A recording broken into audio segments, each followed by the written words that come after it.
Hi, this is Joby Provido, and you're listening to Contemplating the Rosary, where we talk about how to pray the Holy Rosary even better.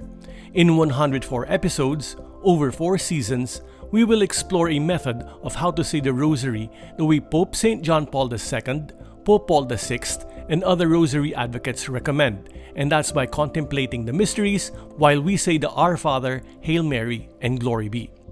This podcast is based on the book Beyond the Veil, Contemplating the Mysteries of the Holy Rosary, available at Lazada in the Philippines and in print or Kindle on Amazon, wherever you are. Visit kindlingspress.com for more information and where you can read and download the episode guide.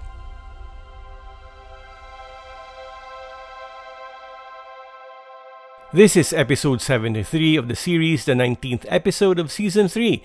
It's nice to have you back here listening in on how we can pray the Rosary the contemplative way. Today we'll be exploring the first glorious mystery, the resurrection. From previous episodes, we understand that our Lord received a glorious body after His resurrection. This glorious body is so subservient to the will that the body can do anything the will tells it to do.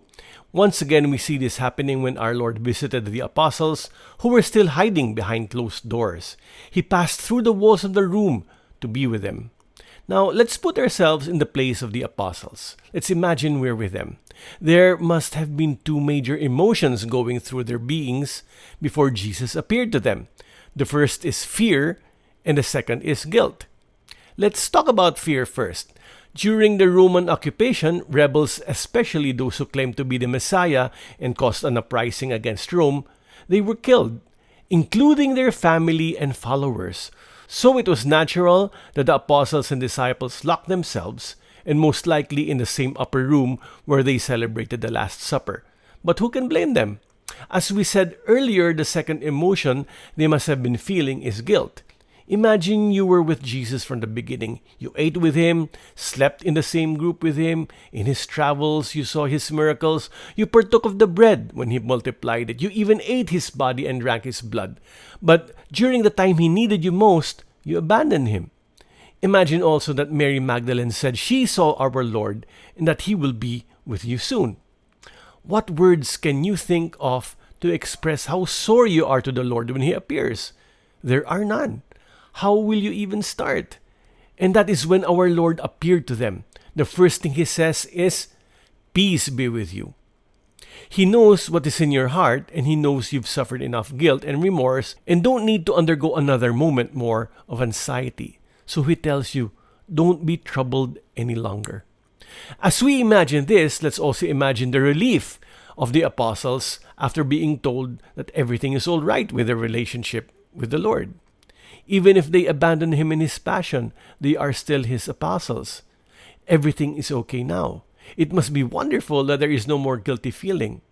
Now, for those who might think this is just a prank or hallucination, our Lord shows them the wounds on His hands and side. Sadly, St. Thomas wasn't with them, and when the apostles told him about their experience with the risen Lord, Thomas said unless he puts his hands in the wound in the hands and side of our Lord, he won't believe. Now, this is an unusual request. The apostles who saw the risen Christ didn't touch His wounds, but Thomas needed to touch these wounds. It suggests that Thomas either thinks his companion apostles were hallucinating or they had just seen a ghost. This is maybe why Thomas needed to touch, and specifically the wound on the side. This particular wound of our Lord is unique because it isn't the usual practice to pierce the side of a crucified person. And so maybe that's why Thomas wanted to touch this particular wound to prove to himself with undeniable proof that Jesus indeed resurrected. Now, after a week, the disciples were locked again inside the room, and our Lord again passed through the walls to be with them.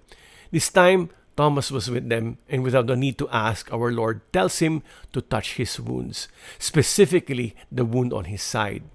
After investigating Christ's wounds himself, Thomas said, "My Lord and my God." It was an act of faith.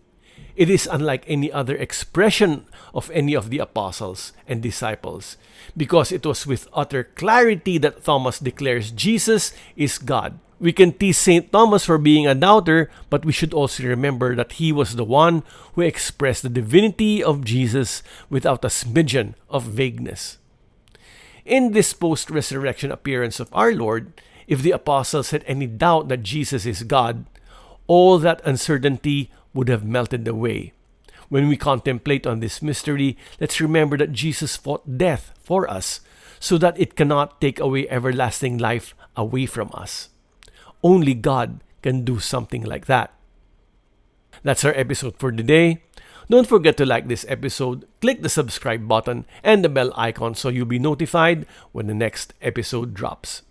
As always, this podcast is brought to you by thecatholictalks.com and kindlingspress.com, where you can read more articles on the Catholic faith and find more books on Catholicism.